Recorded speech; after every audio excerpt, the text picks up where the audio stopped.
الشیطان اللعین الرجیم بسم اللہ الرحمن الرحیم الحمد للہ رب العالمین الصلاة والسلام علی اشرف الانبیاء والمرسلین وعلى آلہ الطیبین الطاہرین المعصومین الذین اذہب اللہ عنہم الرجس وطہرہم تطہیرا اللہم صل علی محمد وآل محمد اللہم اخرجنا من الظلمات الوہم واکرمنا بنور الفہم اللہم افتح علینا ابواب رحمتک وانشر علینا خزائن علومک برحمتک یا ارحم الراحمین قال اللہ الحکیم فی القرآن الکریم والذین آمنوا اشد حبا للہ. درود پڑھیں محمد و آل محمد. اللہم صل علی محمد و آل محمد اجمعین. اللہ سے محبت کے عنوان پر گفتگو جاری تھی. موضوع بحث یہ نکات تھے کہ وہ لوگ جو ایمان لے کر آئے ہیں وہ اللہ سے شدید محبت کرتے ہیں. بیان ہوا اللہ سے محبت کا لازمہ یہ ہے کہ انسان آل اللہ سے محبت کرے. آل اللہ سے محبت کا لازمہ یہ ہے کہ انسان آل اللہ کے شیعوں سے محبت کرے، اور اس محبت کا لازمہ یہ ہے کہ انسان اللہ کی اطاعت کرے اور آل محمد کی اطاعت کرے، اور اس اطاعت میں کوئی فرق موجود نہیں ہے. اللہ کی اطاعت وہی آل محمد کے توسط سے ہم تک پہنچی ہے، اور آل محمد کی اطاعت بھی وہی اللہ کی اطاعت ہے. لہٰذا انسان اگر سچی محبت کرتا ہے تو اس محبت کا یہ تقاضا ہے کہ انسان ہمیشہ اپنے محبوب کا منتظر رہے، اپنے محبوب کے اشاروں کا، اپنے محبوب کے احکام کا، تاکہ یہ انسان ان احکام کی اطاعت کرے، ان اشاروں کو سمجھے اور اپنے محبوب کا قرب حاصل کرے. وہ انسان جو اپنے محبوب کے اشاروں کو نہیں سمجھتا، وہ انسان جو اپنے محبوب کے احکام پر عمل نہیں کرتا، ایسا انسان زبان سے محبت کا دعویٰ تو کر رہا ہے لیکن حقیقت میں ایسا انسان محب نہیں ہے. اس کے وجود میں محبت موجود نہیں ہے. یہ محبت کیوں نہیں ہے؟ چونکہ اس کے وجود میں معرفت موجود نہیں ہے. لہٰذا یقینی بات ہے کہ اس کے اعمال میں وہ کمال موجود نہیں ہوگا کہ جو کمال اس انسان کو اس کے محبوب کے قریب کر دے. لہٰذا ایسا انسان اپنے محبوب سے، جس کے محبت کا وہ دعویٰ کرتا ہے، ایسا انسان اپنے محبوب سے دور ہوگا، ان کے درمیان فاصلہ ایجاد ہوگا. لہٰذا انسان اپنے محبوب کے حکم کو سننے کا منتظر رہتا ہے، اور اپنے محبوب کے حکم اور اشاروں اور کنایوں کو سن کر انسان محظوظ ہوتا ہے، لذت محسوس کرتا ہے. یہ لذت عزیزان محترم ان جسمانی اعضاء کے نتیجے میں جو انسان اعمال اور افعال انجام دیتا ہے، جو عبادت کرتا ہے، خود یہ لذت ایک بہت بڑی لذت ہے کہ یہ انسان اپنے محبوب کا منتظر ہے، حق متعال کے اشاروں اور کنایوں کا منتظر ہے، اور ان پر عمل کرنے کے لیے ہر وقت یہ انسان خود کو تیار کیے ہوئے ہے. ایسا انسان جو اپنے محبوب کا منتظر ہے، ایسا انسان در حقیقت اپنی ہستی کو بھلا دیتا ہے اپنے محبوب کی راہ میں. اب اس کو نہ دن کا پتہ چلتا ہے نہ رات کا پتہ چلتا ہے، ہر وقت یہ انسان اپنے محبوب کی تلاش میں ہے. اس چیز کو آپ عشق مجازی میں بہت زیادہ مشاہدہ کرتے ہیں. یہ داستانیں، یہ قصے جو عشق مجازی سے متعلق معاشرے میں موجود ہیں، اگر یہ اولیاء الہی کی جانب سے نقل ہوئے ہیں تو ان کے پیچھے حقیقت میں عشق حقیقی ہے. ہمارے اولیاء الہی کبھی عشق مجازی کی طرف انسان کو ترغیب نہیں دلاتے ہیں. یہ صرف سمجھنے کی بات ہے. انسان کو اس کے محبوب کے قریب ہونے کا ایک طریقہ بتاتے ہیں کہ انسان جب محبوب کے قریب ہوتا ہے تو انسان کی یہ کیفیت ہوتی ہے کہ وہ خود سے بے خود ہو جاتا ہے، ہر وقت اپنے محبوب کے بارے میں سوچتا رہتا ہے، ہر وقت اپنے محبوب کے قریب ہونے کے جو ہے وہ راستے تلاش کرتا ہے، ہر اس گلی کی طرف جاتا ہے جس گلی میں اس کے محبوب کی مہک موجود ہوتی ہے. تو جب انسان اسی عشق مجازی کو اپنے ذہن میں تصور کر لیتا ہے، اس کو سمجھ لیتا ہے، تو پھر اس کے ذہن کو موڑا جاتا ہے عشق حقیقی کی طرف کہ ایھا الانسان، تو عشق حقیقی کے لیے خلق کیا گیا ہے، چونکہ اللہ نے فرمایا ہے والذین آمنوا اشد حبا للہ، کہ جو ایمان لے کر آئے ہیں وہ اللہ سے شدید محبت کرتے ہیں۔ اور اللہ سے شدید محبت کا تقاضا یہ ہے کہ انسان ہر وقت اپنے محبوب کی طرف متوجہ ہو۔ یہ انسان سو رہا ہے تو سنن الہی کے مطابق سو رہا ہے، یہ سوتے وقت ان آداب کو انجام دے رہا ہے جو سوتے وقت تعلیم دیے گئے ہیں، یہ جاگ رہا ہے تو ان آداب کی رعایت کر رہا ہے جن آداب کی رعایت کرنے کا اس کو حکم دیا گیا ہے، تہجد کے وقت اٹھتا ہے، تہجد گزاری کرتا ہے، اللہ سے ہم کلام ہوتا ہے۔ ایسا انسان ہر اس لمحے کی تلاش میں ہوتا ہے جس لمحے میں یہ اپنے محبوب کے قریب ہو سکتا ہے، چونکہ 24 گھنٹوں میں کوئی ایسا لمحہ آ سکتا ہے اس کی زندگی میں کہ اس کا محبوب اسے اپنی بارگاہ میں بلائے، اور اگر اس لمحے میں یہ انسان غافل ہو جائے تو در واقعی اس نے اپنا بہت بڑا نقصان اٹھا لیا ہے۔ لہٰذا یہ محب انسان کی محبت کا لازمہ ہے کہ وہ ہر وقت اپنے محبوب کی طرف متوجہ رہتا ہے۔ لہٰذا ایسا انسان صرف سنتا ہے، یعنی اپنے کانوں کو، اپنی سماعت کو اپنے محبوب کی آواز کے لیے تیار رکھتا ہے کہ کسی وقت اس کے محبوب کی آواز اس کے کانوں تک پہنچے اور یہ اس آواز کو سن کر لذت کو محسوس کرے، اس آواز کو سن کر اس آواز میں جو اس کو حکم دیا گیا ہے اس کے مطابق یہ عمل کرنے کے لیے ہر وقت جو ہے وہ تیار رہتا ہے۔ لہٰذا یہاں سماعت کی جب بات کی جاتی ہے تو ان ظاہری کانوں کی بات نہیں ہے، بلکہ انسان کے ان باطنی کانوں کی طرف اشارہ ہے کہ جو محبوب کی آواز کے ساتھ مناسبت رکھتے ہیں۔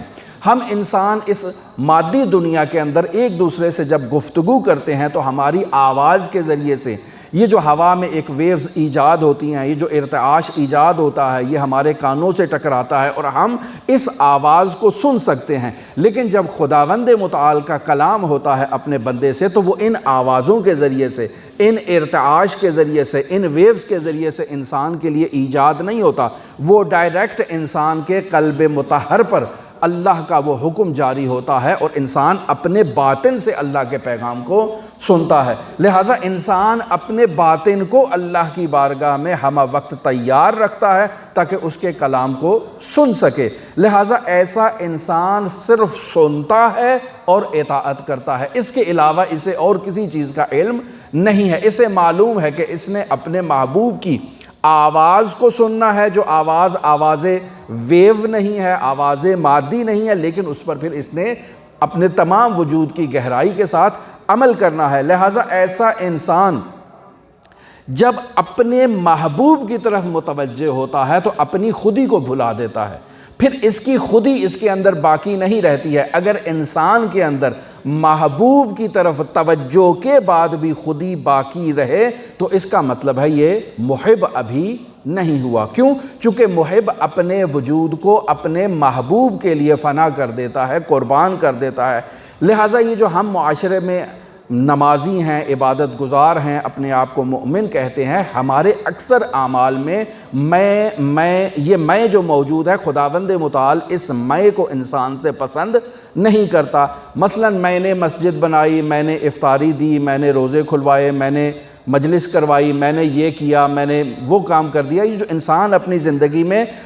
میں کرتا رہتا ہے، خداوند متعال کے سامنے یہ میں خود ایک حجاب ہے انسان کے خداوند متعال تک پہنچنے کے لیے۔ لہٰذا ایسا انسان کا یہ میں کہنا اللہ کی بارگاہ میں خود باعث نفرت ہے، باعث غضب ہے۔ لہٰذا ایسا انسان جو اللہ سے محبت کرتا ہے وہ اپنے وجود کو اللہ کی راہ میں فنا کر دیتا ہے، پھر اس کا اپنا کوئی وجود نہیں رہتا ہے، یہ ہمہ وقت اپنے محبوب کے اندر فانی رہتا ہے اور یہ فنا فی اللہ کے ساتھ بقا باللہ کی کیفیت میں آ جاتا ہے۔ اب اس کی جو سماعت ہے وہ اللہ کے تابع ہے، اس کے آنکھیں جو ہیں وہ اللہ کے تابع ہیں، اس کے ہاتھ اللہ کے تابع ہیں، اس کے پیر اللہ کے تابع ہیں۔ پس ایسا انسان اذن اللہ، لسان اللہ، ید اللہ کا مصداق ہو جاتا ہے۔ اور اہل بیت علیہم السلام انسان کو اسی مقصد تک، اسی معراج تک پہنچانے کے لیے اس قدر زحمت کرتے رہے، اس قدر پیغامات دیتے رہے،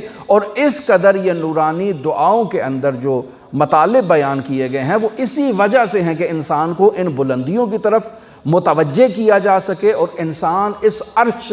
اولا تک پہنچے، اور اس مقام قرب تک یہ انسان جو ہے وہ اللہ کا مقرب بندہ ہو۔ اور جب انسان اللہ کی محبت میں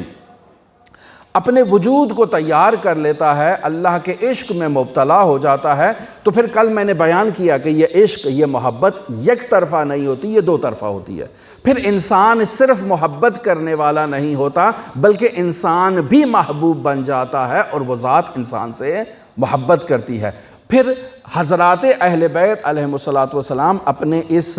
حقیقی مومن سے، اس چاہنے والے سے، اس عقیدت مند سے محبت کرتے ہیں۔ یہاں محبت کی ایک مثال آپ کی خدمت میں بیان کروں کہ انسان جب محبت کرتا ہے حضرات اہل بیت علیہم السلام سے، تو یہ محبت یک طرفہ نہیں ہوتی ہے، پھر انہیں بھی اپنے اس محبوب کا انتظار ہوتا ہے، اور پھر وہ ہستیاں بھی محب قرار پاتی ہیں اپنے اس محبوب کی، اور وہ جو چند دن پہلے امام جعفر صادق علیہ السلام کی اللہم صلی علی محمد و آل محمد، امام علیہ السلام کی جو میں نے روایت آپ کی خدمت میں عرض کی، جس کے آخر میں یہی بیان کیا گیا تھا کہ پھر انسان اس قدر مقرب ہو جاتا ہے کہ عام معاشرے کے لوگ اس مومن کا واسطہ دے کر اللہ کی بارگاہ میں اپنی دعاؤں کا تقاضا کرتے ہیں، اور اللہ ان کی اس تقاضے کو اجابت کرتا ہے اور قبول کرتا ہے۔ پھر صرف اللہ کو اس کا واسطہ دینا کیا صرف وہ نہیں ہوتا، بلکہ اگر یہ مومن اللہ کا محب کہیں سے گزر رہا ہے تو اس کے قدموں کی مٹی اٹھا کر اگر اللہ کی بارگاہ میں پیش کر دی جائے اور اپنی حاجت کا تقاضا کیا جائے، تو اللہ اس محب کے قدموں کی مٹی کے طفیل اس کی حاجت کو پورا کر دیتا ہے۔ یہ امام جعفر صادق علیہ السلام نے اس محب کی معراج کو بتایا ہے، وگرنہ یہ محب اپنے اعمال کو اس خاطر انجام نہیں دے رہا کہ وہ لوگوں کی دعاؤں کی قبولیت کا سبب بنے، اس کے پیروں کی خاک لوگوں کی جو ہے وہ آنکھوں کا جو ہے وہ سرما قرار پائے، وہ اس خاطر اپنے آپ کو اللہ کے قریب نہیں کر رہا، اپنے آپ کو آل محمد کے قریب نہیں کر رہا، وہ اللہ کی اطاعت و عبادت اس غرض سے نہیں کر رہا، وگرنہ بیان کیا کہ اگر انسان کے وجود میں یہ محبت میں کو ایجاد کر دے تو خود یہ ایک جو ہے وہ بت ہے انسان کے لیے اللہ کے راستے میں، اور انسان کو اللہ سے دور کرنے کا ایک سبب قرار پائے گا۔ لہٰذا ایسا انسان جو اللہ سے محبت کرتا ہے، جو آل اللہ سے محبت کرتا ہے، تو یہ محبت یک طرفہ نہیں ہے، بلکہ اللہ کو بھی اس بندے سے محبت ہے، آل اللہ کو بھی اس بندے سے پھر محبت ہوتی ہے۔ وہ شخص آتا ہے حضرت امام علی ابن موسیٰ الرضا علیہ آلاف و تحیت و ثنا سے، اللہم صلی علی محمد و آل محمد، حضرت کی زیارت کرنے کے لیے خراسان میں آتا ہے۔ اسے معلوم ہے کہ امام رضا علیہ السلام خراسان میں موجود ہیں، یہ بھی معلوم ہے کہ امام سے ملاقات ممکن نہیں ہے، لیکن عقیدت میں، عشق میں نہیں معلوم کہاں کہاں کا سفر طے کر کے وہ خود کو خراسان تک پہنچاتا ہے، اور خراسان پہنچنے کے بعد جو ہے وہ صبح غسل زیارت کے لیے حمام میں جاتا ہے۔ اور ایران میں اور قدیم زمانے میں یہ ماحول ہوتا تھا، جیسے آج کل ہمارے گھروں میں غسل خانے بنے ہوتے ہیں، قدیم زمانے میں ایسے غسل خانے گھروں کے اندر نہیں ہوتے تھے، ایک عمومی محلے کا ایک حمام ہوتا تھا، تمام لوگ اسی حمام میں جا کر غسل کیا کرتے تھے۔ اور وہاں حمام میں ظاہر ہے جب کسی نے ایسا حمام بنایا ہوتا ہے تو وہاں کچھ سروس بھی فراہم کی جاتی ہیں، مثلا ایک انسان موجود ہوتا ہے کہ جو دوسرے انسان کی کمر کے اوپر میل کو ہٹانے کے لیے مالش کرتا ہے، خدمتیں وہاں پھر فراہم کی جاتی ہیں تاکہ وہاں جو کسٹمرز آ رہے ہیں ان کو سہولت فراہم ہو۔ یہ امام رضا کا عاشق صبح اٹھتا ہے امام کی زیارت کے لیے، خراسان جب پہنچا ہے تو یہ نیت کرتا ہے کہ امام کی زیارت سے پہلے غسل زیارت کو انجام دے، لہٰذا حمام میں جاتا ہے۔ اب حمام میں جا کر غسل تو کر رہا ہے، لیکن اپنی پیٹھ پہ پیچھے سے ہاتھ صاف نہیں کر سکتا، پیچھے سے اپنے بدن کو صاف نہیں کر سکتا، لہٰذا ادھر ادھر دیکھتا ہے، حمام میں صرف ایک شخصیت اس کو دکھائی دیتی ہے، اس شخصیت کو مخاطب کرتا ہے، کہتا ہے کہ میرا ایک مدد کر دو، آج میں نے ایک بہت بڑی ہستی کی زیارت کے لیے جانا ہے، میری مدد کرو، میرے پیٹھ پہ جو ہے وہ آپ تھوڑا جو ہے وہ اس میں نظافت کر دو، تھوڑا صفائی کر دو۔ وہ شخصیت بھی آتی ہے اور آ کر اس کی پیٹھ پر جو ہے وہ اس کی صفائی کرنا شروع کر دیتی ہے، اس کو سروس دینا شروع کر دیتی ہے، اور یہ شخص اپنے مولا کے قصے بتاتا ہے کہ میں اپنے محبوب سے ملنے کے لیے آیا ہوں، اس عظیم محبوب سے ملنے کے لیے آیا ہوں، 8ویں حجت الہی سے ملنے کے لیے آیا ہوں، اور وہ شخصیت ہے کہ اسے خدمت فراہم کر رہی ہے۔ اب آہستہ آہستہ روشنی ہوتی ہے اور لوگوں کا اس حمام میں آنا شروع ہو جاتا ہے۔ لوگ جیسے ہی اس منظر کو مشاہدہ کرتے ہیں، تعجب سے نگاہ کرتے ہیں کہ یہ کیا ماجرا ہے، یہ کون انسان ہے کہ جس کو ایک دوسرا انسان جو ہے وہ اس کی پیٹھ پر جو ہے وہ مالش کر رہا ہے، اس کو خدمت دے رہا ہے۔ یہ شخص خود تعجب کرتا ہے کہ سب لوگ مجھے کیوں دیکھ رہے ہیں، میں نے ایسا کون سا ماجرا کر دیا، کون سا کام کر دیا۔ اتنے میں ایک شخص اس کے کان میں آ کر کہتا ہے، کیا تجھے معلوم ہے تیری پشت پر کون شخص موجود ہے اور کون تیری نظافت انجام دے رہا ہے؟ کہا نہیں مجھے معلوم نہیں۔ کہا یہ 8ویں حجت الہی ہے، امام علی ابن موسیٰ رضا ہیں جو اس وقت تیرے پشت پر موجود ہیں۔ یہ تعجب کرتا ہے کہ میں اسی ہستی کی زیارت کے لیے تو اتنا سفر کر کے آیا ہوں۔ تو مولا فرماتے ہیں کہ جو ہم سے محبت کرتا ہے تو یہ انسان در واقع اس محبت کے اس مظہر کو حضرت اس کو بیان کر رہے ہیں کہ یہ محبت پھر یک طرفہ نہیں ہے کہ تو کہاں سے سفر کر کے آیا ہے، تو ہم یہاں خراسان سے تیری بارگاہ میں نہیں پہنچ سکتے۔ تو عزیزان محترم، حضرات اہل بیت علیہم السلام کی سیرت طیبہ میں بعض ایسے نمونے موجود ہیں کہ جو منحصر بے فرد نمونے ہیں، جیسے یہی واقعہ ہے، اور ایسے واقعات پر انسان اگر اپنی زندگی میں عمل کرنا چاہے، اس کی سنت بنانا چاہے، چونکہ حضرات اہل بیت علیہم السلام کے افعال پر، سیرت پر عمل کرنا خود استحباب کا مصداق ہے، لیکن ہر کسی کو یہ سعادت نصیب نہیں ہے کہ وہ ایسا موقع اس کے لیے فراہم ہو کہ وہ حمام میں موجود ہو اور اس طرح سے کوئی شخص آئے اور اس پر آ کر تقاضا کرے اور پھر انسان اس کی پشت پر جو ہے وہ آ کر اس طرح سے صفائی کرے۔ یہ ایسی سنت جو ہے وہ بطور معمول پیش نہیں آتی ہے، لیکن ایک مرجع عظیم الشان تشیع جہان کے لیے یہی سنت پیش آئی ہے، اور اس کا نام ہے آیت اللہ مرعشی نجفی۔ آیت اللہ مرعشی نجفی اسی طرح سے حمام میں موجود ہیں، صبح کا وقت ہے کہ ایک شخص مرجعیت عظمیٰ سے ملنے کے لیے آتا ہے۔ اب جب حمام میں وہ داخل ہوتا ہے تو مشاہدہ کرتا ہے کہ صرف ایک بوڑھا آدمی وہاں پر موجود ہے اور وہاں اور کوئی دوسرا موجود نہیں ہے۔ یہ اس بوڑھے آدمی سے مخاطب کر کے کہتا ہے کہ کیا تم میری مدد کرو گے، میری پشت پر آ کر تم میری تھوڑا صفائی کر دو، میری تھوڑی مدد کر دو۔ تو وہ مرجعیت عظمیٰ اس مدد میں لگ جاتے ہیں۔ جب ایسے آہستہ آہستہ روشنائی ہوتی ہے تو لوگ متوجہ ہوتے ہیں، سوال کرتے ہیں کہ تو کون ہے کہ جس کی پشت پر یہ مرجعیت عظمیٰ جو ہے وہ خدمت رسانی کر رہی ہے، مدد کر رہی ہے۔ تو وہ متوجہ ہوتا ہے کہ عجب، میں تو ایک معمولی سا انسان ہوں، مجھے کیا معلوم، میں نے تو سمجھا یہ کوئی ملازم انسان ہے جو اس حمام میں خدمت سروس فراہم کرنے کے لیے رکھا گیا ہے، مجھے نہیں معلوم تھا کہ یہ مرجعیت عظمیٰ ہے اور یہ اس طرح سے میرے لیے یہ سروس مجھے دے رہے ہیں۔ تو انسان جب اللہ کی حجت سے محبت کرتا ہے تو یہ محبت یک طرفہ نہیں ہوتی۔ جتنا انسان کے وجود میں اخلاص موجود ہوتا ہے، اسی انداز میں طرف مقابل بھی انسان کی طرف جھکاؤ کا اظہار کرتا ہے اور اس کے ساتھ اپنے قرب کا اظہار کرتا ہے۔ لہٰذا انسان جب اللہ سے محبت کرتا ہے تو اس محبت میں ایک یہ محبت نارمل محبت ہے، عادی محبت ہے، اور یہی محبت جب انسان کے وجود میں شدت اختیار کرتی ہے اور عشق کی وادی میں داخل ہو جاتی ہے، تب انسان اپنے وجود سے بے خبر ہو جاتا ہے۔ تب انسان خود کو نہیں پہچانتا، اس کا تمام وجود اپنے معشوق کی طرف متوجہ ہوتا ہے، اور یہ محبت کا اوپر والا درجہ ہے۔ چونکہ ہم نے بیان کیا آپ کی خدمت میں کہ محبت ابتدائی درجہ ہے اور مودت انتہائی درجہ ہے، اور محبت اور مودت کے درمیان وادی عشق موجود ہے، اور انسان نے ان وادیوں سے گزرتے ہوئے اس کمال کی منزل پر فائز ہونا ہے۔ لہٰذا انسان جب محبت کرتا ہے یا عشق کرتا ہے تو اس محبت کا لازمہ اور اس عشق کا لازمہ یہ ہے کہ انسان اپنے محبوب کی طرف متوجہ ہو، اپنے محبوب کی سننے کی طرف متوجہ ہو اور اپنے جسمانی اعضاء کو ہمیشہ تیار رکھے اپنے محبوب کی اطاعت کے لیے۔ لہٰذا یہ کلمہ جو عشق استعمال ہوا یہ اشقہ سے ہے۔ عزیزان محترم توجہ فرمائیں کہ اشقہ عربی زبان میں ایک جڑی بوٹی کو کہا جاتا ہے۔ بطور معمول اگر یہ اس کا کوئی بیج موجود نہیں ہے، یہ ایک پودا ہے، جہاں کہیں آپ اسے کسی باغ میں پھینک دیں، کسی سبززار میں پھینک دیں، یہ وہیں اپنی جو ہے وہ وجود کا اظہار کرنا شروع کر دیتا ہے، بڑھنا شروع کر دیتا ہے، اور وہاں موجود جتنا سبزہ ہے اس کو اپنی لپیٹ میں لینے کی کوشش کرتا ہے۔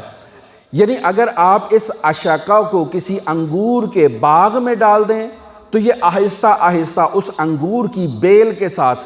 جو ہے وہ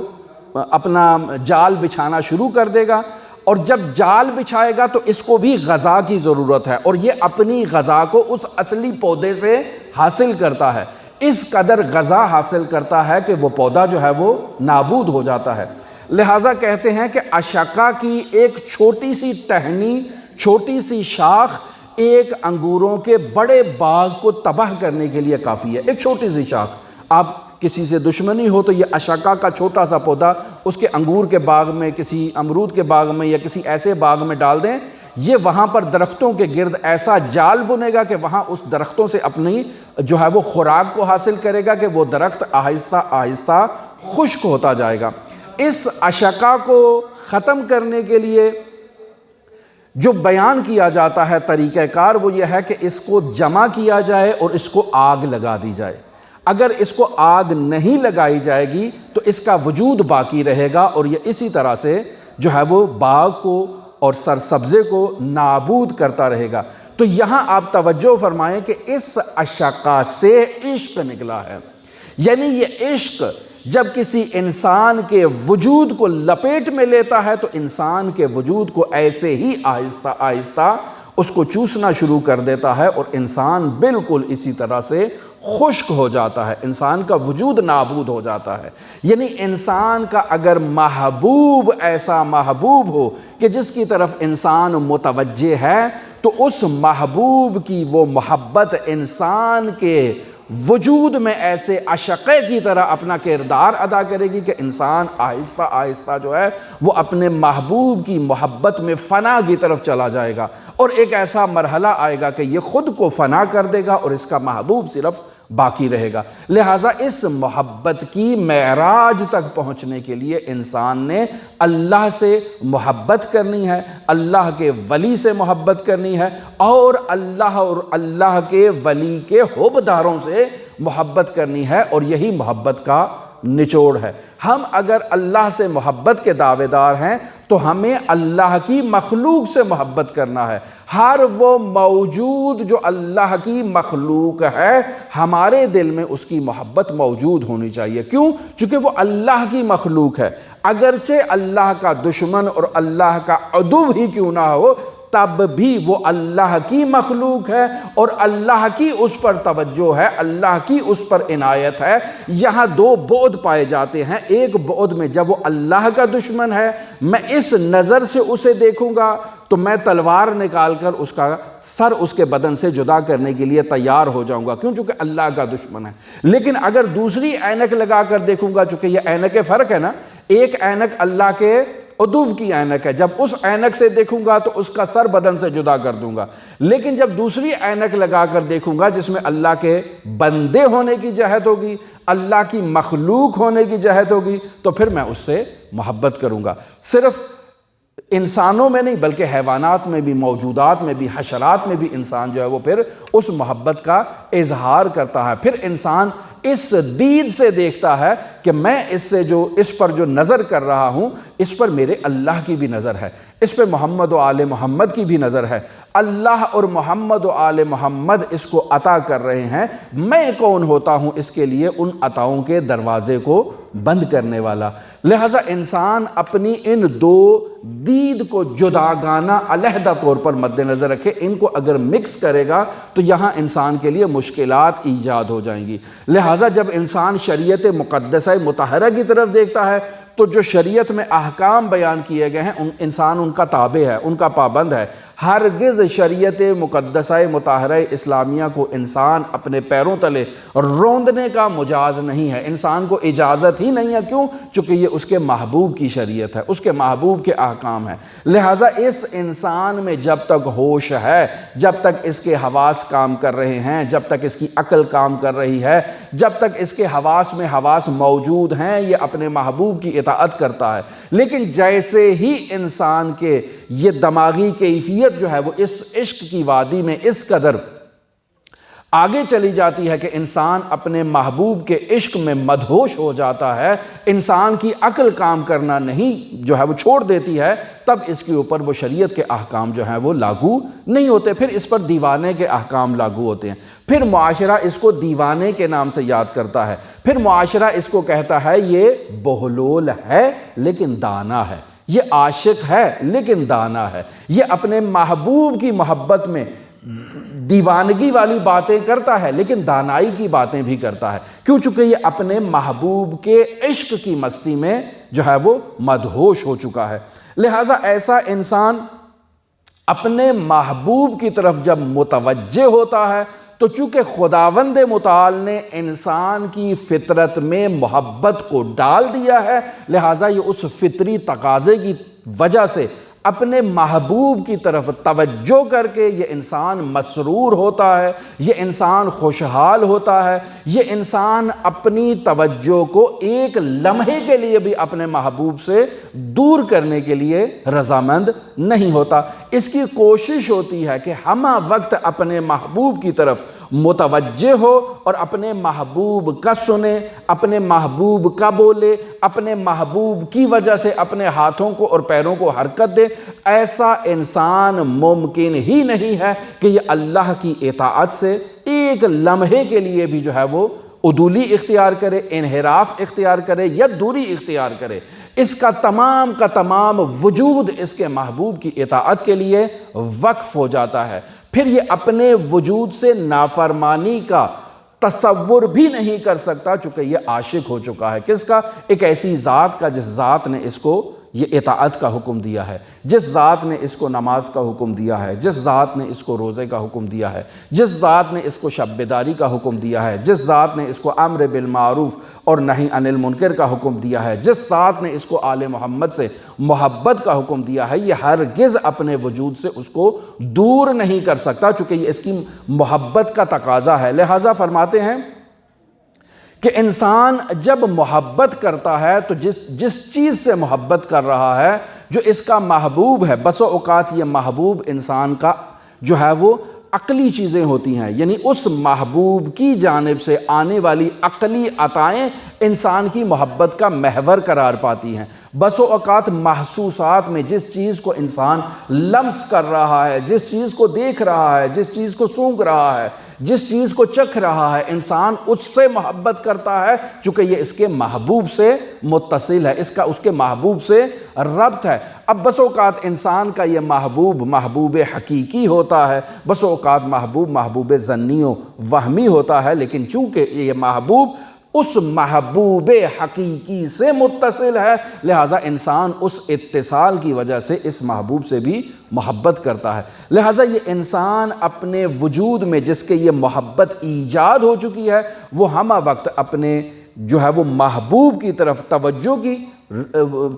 بنائی رکھتا ہے، پھر اس میں اور اس کے محبوب کے درمیان جو ہے وہ دوئیت باقی نہیں رہتی ہے۔ انسان ایک ایسی وحدت کے نتیجے میں پہنچ جاتا ہے، ایک ایسے مقام میں پہنچ جاتا ہے کہ پھر اس انسان اور اس کے محبوب میں ظاہری فاصلے جو ہیں وہ ختم ہو جاتے ہیں۔ کیوں؟ چونکہ اب اس نے اپنے وجود کو محبوب میں فنا کر دیا ہے، اب اس کی بقا اگر ہے تو اسی محبوب ہی کے ذریعے ہے۔ جیسے مثال میں نے آپ کی خدمت میں پہلے دی تھی کہ ایک قطرہ ہے، جب یہ قطرہ دریا میں یا سمندر میں یا نہر میں ڈال دیا جائے تو اب اگر اس کے اس قطرے کی دید کو دیکھیں تو وہ قطرہ اسی دریا کا حصہ بن چکا ہے، لیکن اب اس کا وجود وسیع ہو چکا ہے، اب وہ اس دریا کی زندگی کو بسر کر رہا ہے۔ پہلے وہ قطرہ تھا، اب وہ قطرہ نہیں ہے، اب وہ دریا کا حصہ ہے۔ لہٰذا انسان نے اس سفر کو طے کرنا ہے کہ اس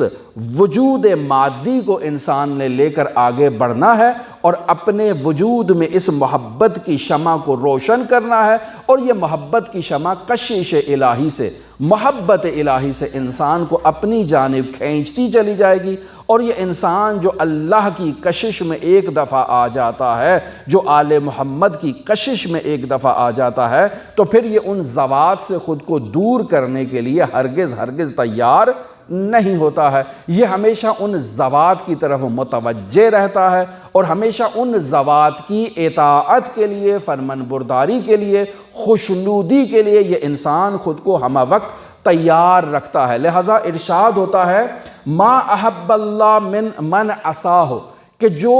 گناہ کرتا ہے، جو معصیت کرتا ہے، وہ اللہ سے محبت نہیں کرتا۔ کیوں؟ چونکہ محبت کا لازمہ اطاعت ہے۔ یہ شخص گناہ کر رہا ہے، نافرمانی کر رہا ہے، خاتون ہے تو بے پردگی کر رہی ہے، مرد ہے تو نامحرم خواتین کو دیکھ رہا ہے، یا اس طرح سے جتنی بھی چیزیں جن پر گناہ کا اطلاق ہوتا ہے، جن پر معصیت کا اطلاق ہوتا ہے، جن پر نافرمانی کا اطلاق ہوتا ہے، جب اس انسان کے وجود سے وہ نافرمانی جاری ہوتی ہے تو اس کا مطلب یہ ہے کہ یہ انسان محب نہیں ہے، یہ محبت نہیں کرتا۔ کیوں؟ چونکہ محبت کرنے والا انسان ہرگز اپنے محبوب کو ناراض کرنے کا تصور بھی نہیں کر سکتا، تو یہ انسان کیسے نافرمانی کر کے اپنے محبوب کو ناراض کرے گا؟ یہ انسان ایک ایسے مرحلے پر پہنچ جاتا ہے کہ اپنے محبوب کی محبت میں اس قدر آگے چلا جاتا ہے کہ اپنی ذات کو بھی فنا کر دیتا ہے،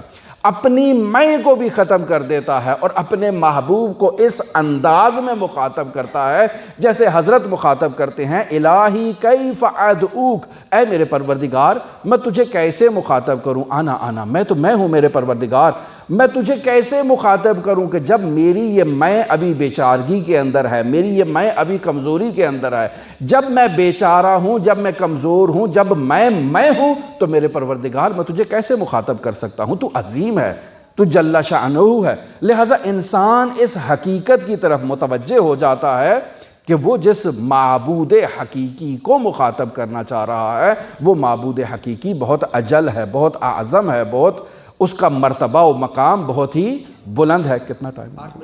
8 منٹ پڑھے ہوں۔ خوب درود پڑھے محمد و آل محمد کے ذات پہ، اللہم صلی علی محمد و آل محمد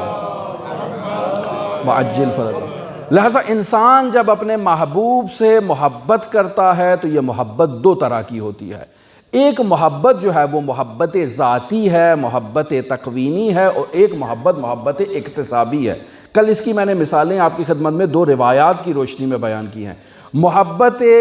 ذاتی و تکوینی میں خداوند متعال کی جانب سے اس انسان کی ذات میں اور فطرت میں جو محبت الہی کو اور جو محبت کی ایک شمع کو اس کے وجود میں رکھ دیا گیا ہے، جو گناہوں کی وجہ سے جس کے اوپر پردے آ چکے ہیں، جب یہ انسان اللہ کی بارگاہ میں متوجہ ہوتا ہے، توبہ کرتا ہے، استغفار کرتا ہے، تو اس توبہ و استغفار کرنے کے نتیجے میں وہ گناہ جھٹ جاتے ہیں، انسان کے وجود سے وہ محبت کی شمع دوبارہ روشن ہوتی ہے، اور انسان اس انداز میں اپنے محبوب کی طرف متوجہ ہوتا ہے۔ لہٰذا اللہ کی طرف محبت جو ہے وہ انسان کے مومن کے وجود کا حصہ ہے، آل محمد سے محبت جو ہے یہ مومن کے وجود کا حصہ ہے، اور شیعیان آل محمد سے محبت بھی انسان کے وجود کا حصہ ہے۔ لہٰذا وہ شخص آتا ہے امام سے سوال کرتا ہے کہ مولا میں نے اس شخص کو کبھی اپنی زندگی میں دیکھا نہیں ہے، کبھی اس سے ملاقات نہیں ہوئی ہے،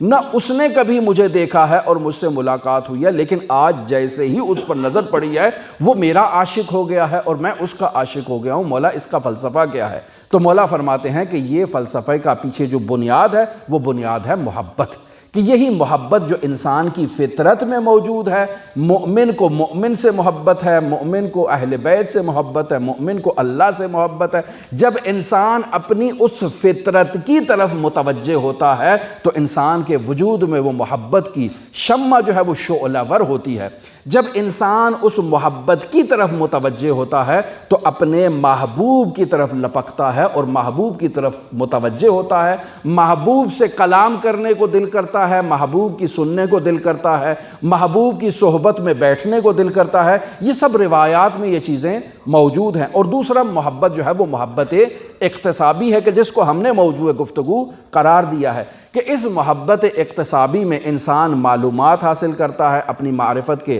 مقامات اور درجات میں اضافہ کرتا ہے۔ جو انسان کی معرفت میں اضافہ ہوتا چلا جاتا ہے، یہ انسان اپنے محبوب کی طرف متوجہ ہوتا ہے۔ یہ انسان کے وجود میں محبت کی شمع روز بروز روشن سے روشن تر ہوتی جاتی ہے، اور اس کے جسمانی اعضاء اعمال کے ذریعے سے اس محبت کا اظہار کرتے ہیں۔ لہٰذا انسان کے وجود میں یہ سرکل چلتا ہی رہتا ہے، یعنی معرفت کے نتیجے میں محبت آتی ہے، محبت کے نتیجے میں اعمال انجام دیتا ہے، ان اعمال کے نتیجے میں دوبارہ معرفت آتی ہے، پھر محبت ہوتی ہے، پھر اعمال انجام دیتا ہے۔ یہ ایک سرکل ایسے چلتا رہتا ہے، اور انسان ان مدارج کو روز بروز اپنی زندگی میں طے کرتا چلا جاتا ہے۔ لہٰذا یہی جملہ جسے مرحوم آیت اللہ بہجت بیان کرتے تھے کہ اپنی معلومات کو اپنے پیروں تلے نہ روندو، یعنی انسان کے پاس اگر معرفت آ گئی ہے، معلومات آ گئی ہیں، انسان اگر انہیں اپنے پیروں تلے روند دے گا تو اس کا عذاب یہ ہوگا کہ وہ معلومات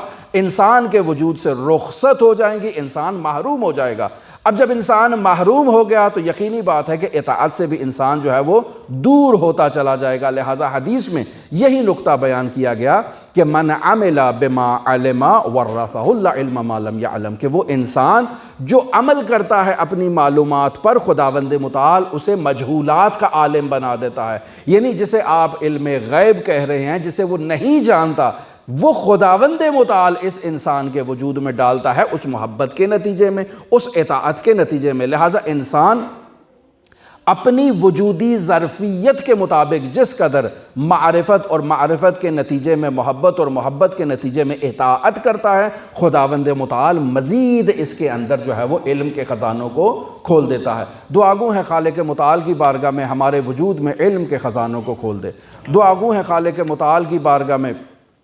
اہل بیت علیہ الصلوۃ کے معارف کے خزانوں کو ہمارے دلوں میں اتار دے۔ دعا گو ہیں خالق متعال کی بارگاہ میں اہل بیت علیہ الصلوۃ سے محبت کو ہمارے دلوں میں اتار دے۔ دعا گو ہیں خالق متعال کی بارگاہ میں اس محفل میں جتنے مؤمنین موجود ہیں، بانی محترم، مسجد کی انتظامیہ، جتنے افراد، خداوند متعال ہم سب پر اپنی رحمتیں برکتیں نازل فرمائے، آفات و بلیات سے ہم سب کی حفاظت فرمائے۔ دعا گو ہیں خالق متعال کی بارگاہ میں لیلۃ القدر کی سعادت ہمیں اسے درک کرنے کی نصیب فرمائے۔ دعا گو ہیں خالق متعال کی بارگاہ میں رہبر معظم انقلاب اسلامی اور جتنے شہداء اس دفاع مقدس میں شہید ہو رہے ہیں، خداوند متعال ان کے درجات کو عالی و متعالی قرار دے۔ خداوند متعال جتنے مؤمنین زخمی ہو چکے ہیں، خدا ان کو شفائے کاملہ عاجلہ کلیہ عطا فرمائے۔ خداوند متعال دشمن استکبار کو نیست و نابود فرمائے۔ امام زمان عجل اللہ تعالی فرجہ شریف کے ظہور میں تعجیل فرمائے۔ ہمیں حضرت کے اصحاب و آبان و انصار کی فہرست میں